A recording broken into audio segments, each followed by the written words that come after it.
A man who blames others for all his misfortunes. Yes, that's right.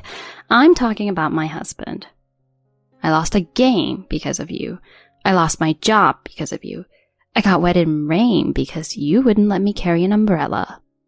I'm unhappy because you're a plague. Here's my story of how I left home with my daughter, prepared for him to blame me for his unhappiness. My name is Shelley, and I'm 44 years old. My husband was my high school classmate, and we married when I was 23. I work part-time, 4 times a week at a nearby diner. We have one daughter, Emma, who will turn 20 this year, and she is a strong, bright girl. She graduated from high school and went to culinary school. She now works in a hotel restaurant.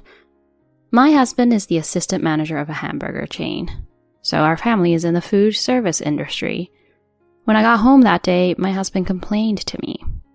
Why didn't you give me an umbrella this morning? What? You knew it might rain later in the evening, didn't you? You should have told me because you always spend your free time watching TV. Thanks to you, I got wet. I don't know why he assumes that I watch TV in my free time. Anybody can get the weather forecast on their phone nowadays. You're not in elementary school. I can't take care of you like that. If you don't want to get wet, why didn't you buy an umbrella at the supermarket? How can I buy such a thing out of my meager allowance? If you'd let me carry an umbrella, I wouldn't have to spend it. What a waste that would be. Well, that's probably true. But you should have noticed and taken care of it yourself. And every single thing you say, it's so cheap. You say it's a small allowance, but it's supposed to be the average allowance for a man in his 40s. Or are all men in the world like this? Do all the men in the world complain to their wives like this every day? As we're all in the food service industry, it's not always easy to get time off together. It's rare that we're off on weekends and holidays, or at least there are very few days when my husband and I have the same days off. But one day when I had my day off for my part-time job, my daughter was also free. So for the first time in a long time, my daughter and I decided to go shopping together. We shopped till we were satisfied, but we only ended up buying daily necessities and food. Then we had lunch at the food court. Dad, you were classmates in high school, right? My daughter says while carrying the chocolate sundae we were having for dessert to her mouth. That's right. What was it that made you decide? I don't know. Well, I realized that I have never told my daughter the story of how we got married. Now he has gained weight and there's no trace of it in high school. My husband was the ace of the baseball team, and I was the manager of the team. Wow, what youth!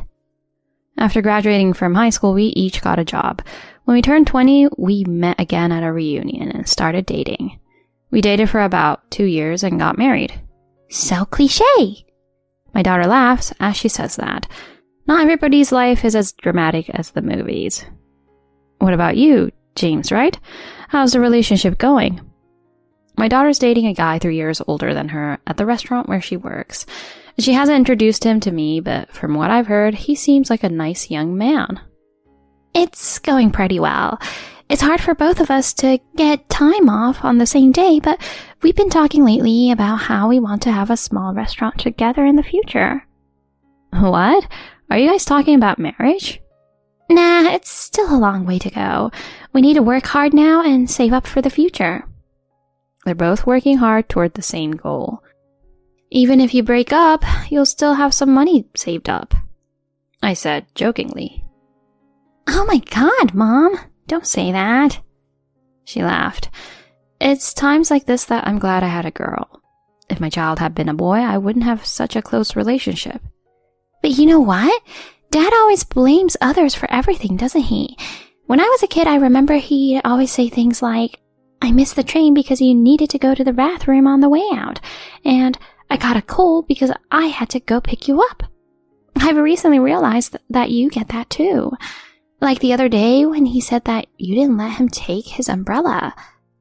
You just noticed that now? He's always been like that. Every bad thing that happens is somebody else's fault but his own. He's the type that says, it's not my fault. Every opportunity he has. Oh, really? He's a jerk, isn't he? Is my husband a jerk? I never thought about it until my daughter told me. Not so much as to blame anyone, I just thought of it as a whine or a complaint. Around when you were born, your father worked in a restaurant. It was a pretty high-class place. One day, one of his regular customers made a reservation to treat an important client. Oh no, I have a bad feeling about this. The client was allergic to nuts, and your father was in charge of dessert. The customer had warned him to be careful of his allergy, but at that time common allergens were only crustaceans like shrimp or almonds. Nowadays it's known that people can be allergic to almost everything. But your father thought he was talking about his allergy to almonds, so he served it with cashews instead of almonds. Well, that's... The customer was furious because he had warned him beforehand, and his boss also said that he'd warned him beforehand and your father was at fault. Well, it's his fault for not making sure, but he ended up getting fired because of it. I can sympathize with him, but... He still sometimes recalls that time, saying it was because of that boss, even though it was 20 years ago. We came home with a huge baggage, continuing our mother-daughter talk while putting away the things we'd bought. Maybe that's why I fell in love with James. He's always so positive. Sometimes I think he's a little crazy, but I like his positive attitude and his perseverance. Yeah? But in 20 years, you'll probably think he's really crazy. Oh my god, Mom, that's so funny.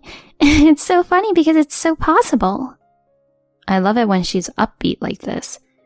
I'd rather have a happy idiot than a depressed idiot. Are you talking about your dad? Maybe. After 20 years of being a married couple, you're bound to have some frustrations, but you manage to live with each other. I thought that's what married couples did. We'd bought some Chinese food requested by daughter at the food court. My daughter said it's okay to cut corners once in a while. What's with the takeout Chinese food? You're cutting corners, aren't you? My husband complained, as expected. I told Mom I wanted to eat it.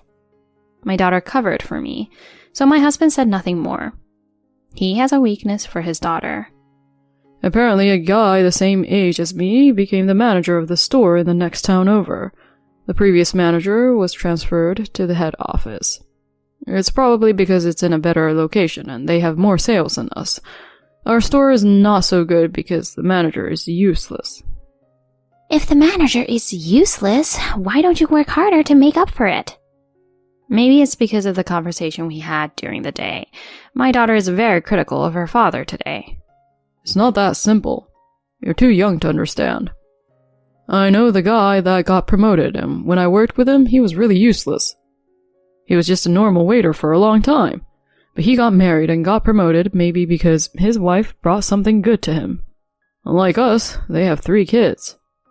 I'm sorry I'm the only kid here. Isn't that because that person was willing to work hard for the family? If you say that about him, it's like it's Mom's fault that you can't get promoted. I'm not saying that. Yes, he is. It's always someone else's fault that things aren't going well for him. If someone else is doing well, it's not their own effort, but he just sees it as luck. Hey, stop arguing over dinner. When I warned them, they ate their meals in silence. After he finished eating, he quickly went to the bathroom. Aren't you angry at what he's been saying? My daughter said while drinking tea after dinner. I'm not angry at him for such a little thing. No, actually, I am angry. But I've given up on saying it. Do you respect him? What? Respect? I don't think so. After what he said to you, you're going to live the rest of your life with someone you don't respect?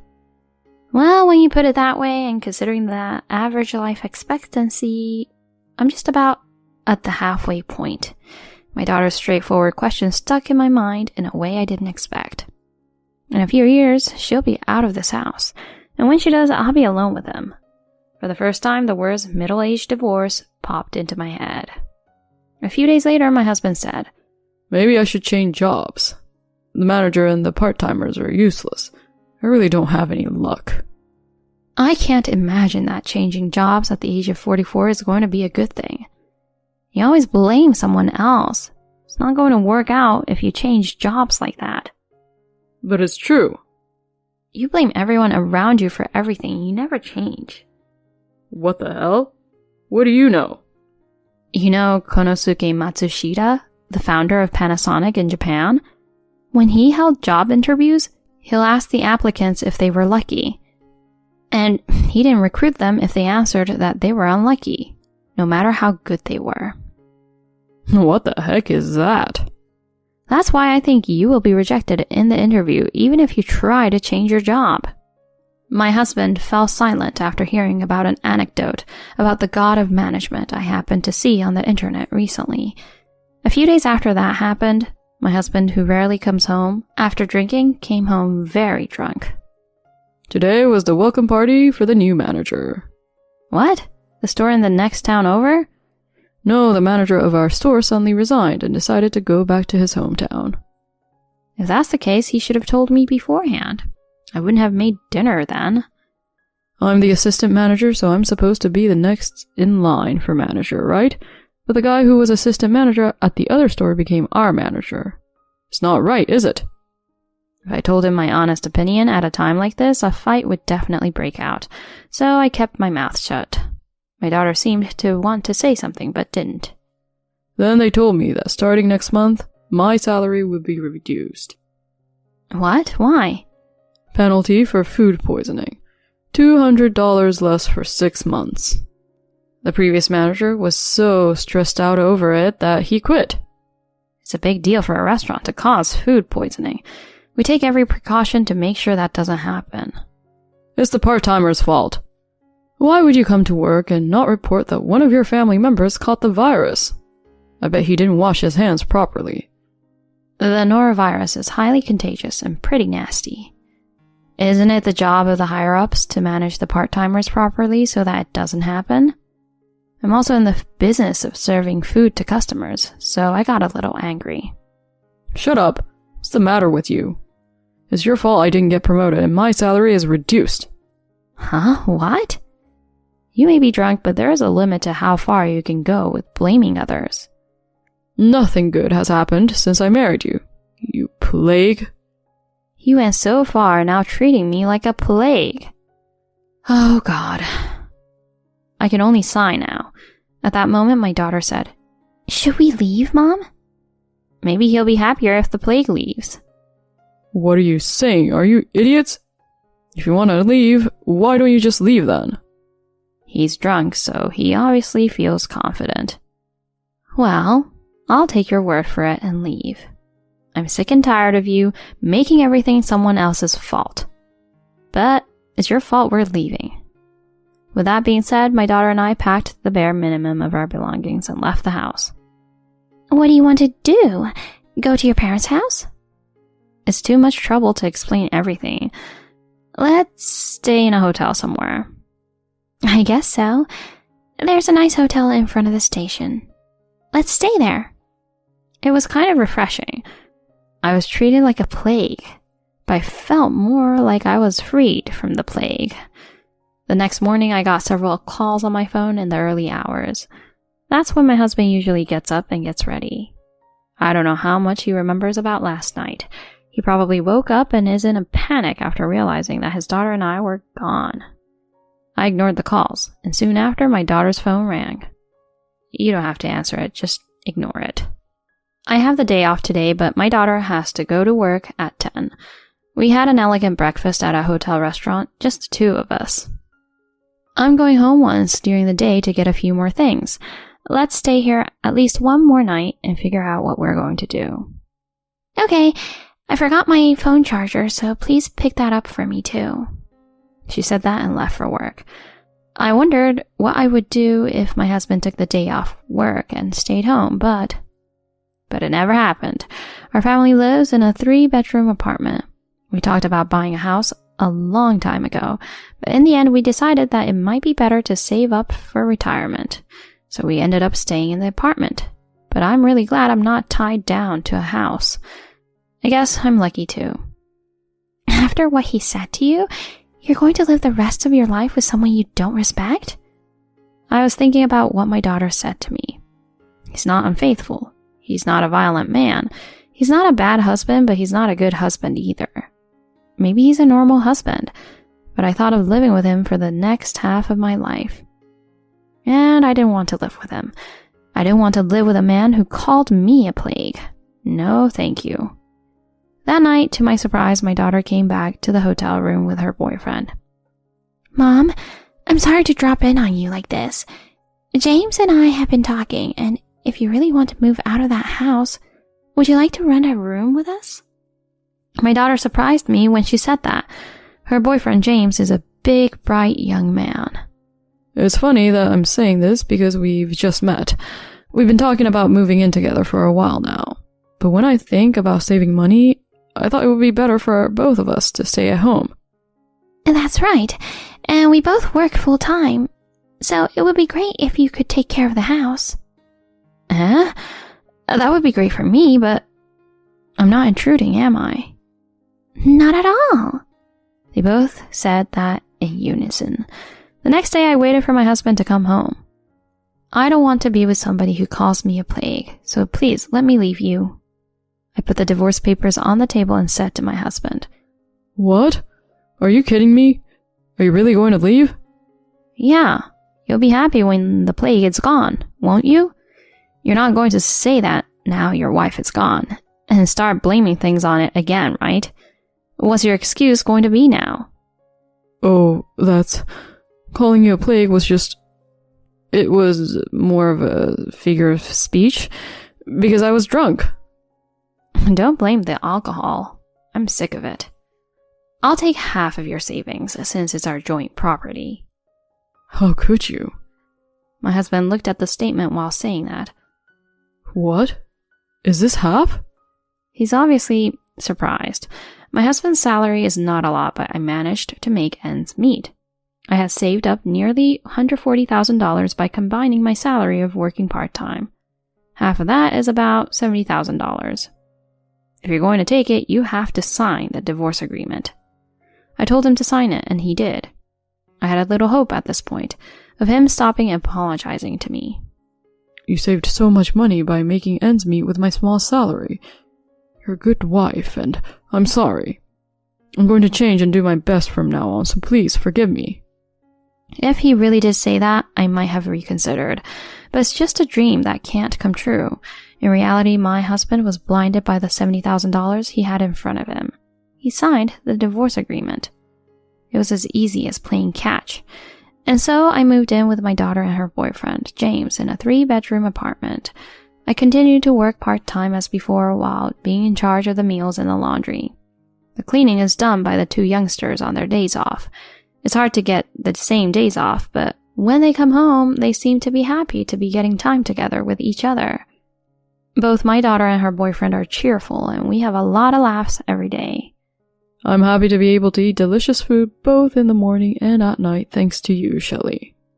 I'm happy to hear him say that. After that, I heard that my ex-husband really changed his job. Or more precisely, he tried to change jobs. He quit the hamburger chain restaurant that he had been dissatisfied with. I think it was because he had money in his pocket. For a while, he was living off that money. When he had about 1/3 of the money left, he finally started looking for a job. But even though he went to job interviews, he never found a new job, and he finally ran out of money. He's called me once and cried to me. Because you unilaterally asked me for a divorce. I'm in a lot of trouble. If you feel bad about it, just please lend me some money. I see that he still hasn't gotten over his habit of blaming everyone else. I don't feel bad at all, so I won't give you money. I'm happy now and I feel like I'm living my life. You can't keep blaming everyone else like that. Take responsibility for your own life. Goodbye. With that, I hung up the phone. 3 years later, my daughter and her boyfriend got married. They didn't have a ceremony or reception. They said they would use the money to open their own restaurant. At least you should wear a dress, take pictures, or at least take a honeymoon. I'll pay for it. What? You've helped me a lot to open the store. You're supposed to be working for us, so you don't have to do that. My daughter hesitates. I want to do it. Seeing you happy is what makes me happy. When I said that, she agreed with me with tears in her eyes. You know, Mom, I've told Dad that I'm getting married. After all, he is my father. Isn't that good? I split up, so he's a stranger to me. But you're father and daughter. Did he say anything? Yeah, just congratulations. He cared more about you than he did about me. He said he didn't realize how much he appreciated you until he lost everything. Really? Didn't he say he was unhappy because of me? No, he didn't. He said he's changed and is working harder than ever. I see. I'm hoping one day my father will come to eat at our restaurant. She's a sweet, positive girl. When my daughter and her husband opened their restaurant, they received a little congratulatory flower from my ex-husband. I almost cried when I saw it, and I thought, if he shows up someday, I wonder if I could welcome him with a smile.